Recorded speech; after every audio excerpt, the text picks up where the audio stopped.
it is inevitable that the thing we do today, if we are the chief, we're not going to be doing ultimately. Life itself intervenes at a certain point. So turning it over is not an option. We're going to drop it or turn it over. That's the given of the realm of succession. We have 3 choices. Choice number 1, you can sell it. Choice number 2, you can split it and transfer portions to different people. Choice number 3, you can set in place the capacity to steward it beyond your own life. I just want to talk briefly about each one and make some observations. Choice number 1, sell. We have to do that sometimes. There's nothing evil about selling your enterprise. If you have not gotten what is in you and transferred it to your people, if you have not taken those practices of goodness and operationalized them so that now they live inside the company rather than inside your supervision, it's hard to sell because people recognize that's a valuable company because you're there. If you're not there, all the customer trust is gone. If you're not there, all the reputational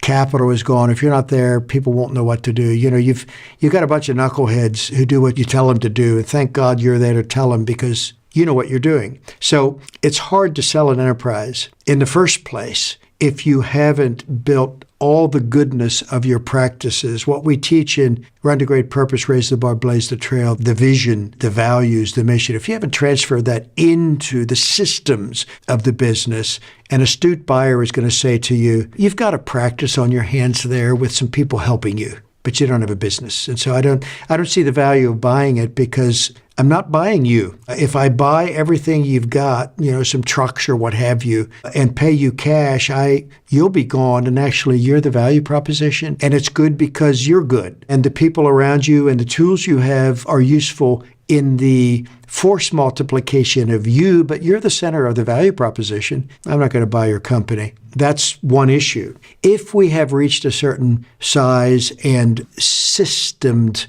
business framework, we can sell. You can create a nice capital event for you and your family, but the selling proposition holds a significant risk that the goodness that your company produces will end. Perhaps, there's a customer base you have, or perhaps there's certain IP you have, or perhaps there's a certain market you have that another entity wants to add to their muscle mass. But because your company was good as a product of who you are, it produced a workplace, a community place, an asset place for people and families and communities. It produced a reputation with customers. There is a reasonable likelihood that in selling your company to someone else, certain structural elements of that value proposition will get transferred, but what really produced goodness will end. Now, if selling is on your mind, choose the buyer well.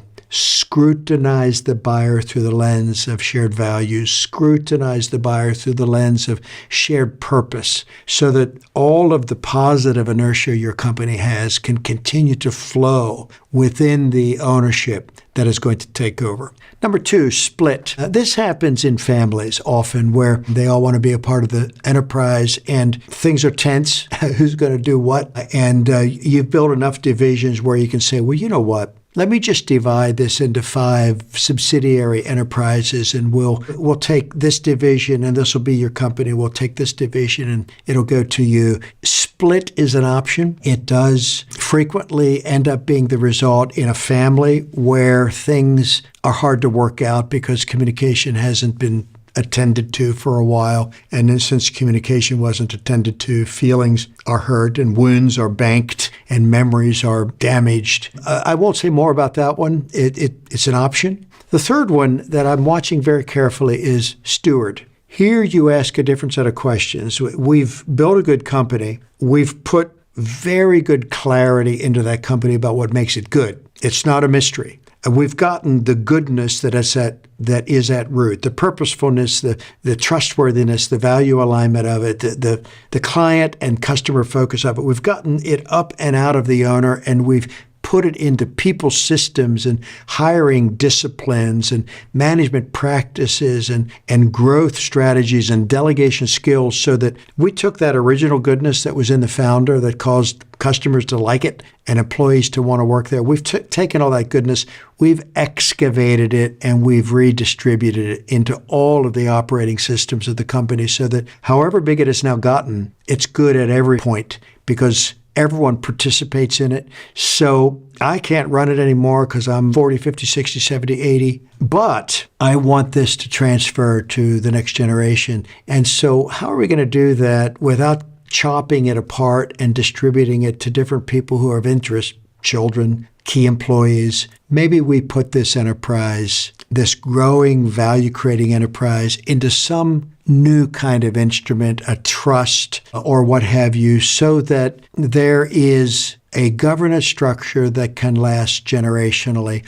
We're doing a lot of work in this area. I'm not going to unpack it because it goes deep, but what we have found is that the base serving leader training we do with the companies that we serve becomes the foundation for successful scale, sustainability, and succession. The base skills of putting together an excellent organizational culture that grows people, and then bringing those up into systems and operations that we can embed in the company becomes foundational.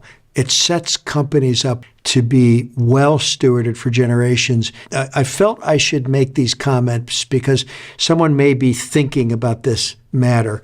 Often, Generation 1 reaches a point of transfer, and they've got some kids who worked with them. Right now, I'm working with a dozen companies in transition. My own work really focuses at the succession level, as all of our training partners around the world do the serving leader training. The founder reaches a certain age, and if there has not been prior successions, if it is the first round, the thought is, well, let me figure out something so the second generation is ready to go. And it is valuable to ask a different question. Let me ask how we are going to steward this instrument of value creation. The purpose of business is to create good in the world. Let me think about how we steward this instrument of value creation that's become a good thing to 7 generations. Oh, now that's a new question. It's one thing to think, okay, one more generation. Let me figure it out, and now I know who's going to do what without me, and now I can die in peace. What you've done is you've kicked the can down the road one generation. And actually, the next succession moment is going to be exponentially more complex. It was you owning the company,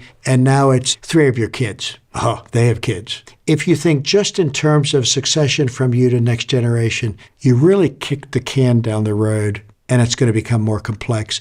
What would it look like to plan for 7 generations of stewardship as a family, if it's a family business, so that the market, future investors, employees, customers see that there is a sturdiness in place? This isn't live or die based on the quality of who currently is in charge. There's a sturdiness in place that we can depend on. If this is something that you'd like to talk about, I'd sure like to talk with you about it. Nothing makes me happier than watching that venture from creating something to demonstrating that it's actually valuable, to laboring with diligence and perseverance through 10,000 problems. That's about the right number, so that it endures, to reaching the wonderful privilege of having the problem of figuring out how to turn it over. We earned the right to face that problem if we have been successful, and then getting good solutions so this domain of goodness endures over time. I want to encourage you, wherever you are on that journey, to always be thinking ahead and know that you're not alone. You are not inventing these steps that you're trying to figure out how to take. You've got so many friends who've taken these steps, who've made mistakes taking these steps and paid a fortune for their mistakes, who've learned their lessons, who've gotten good at it. You're not alone. I want to encourage you in that. I want to encourage you in the work that you do to grow your people and develop wonderful workplaces and serve the world through the enterprise that you are stewarding.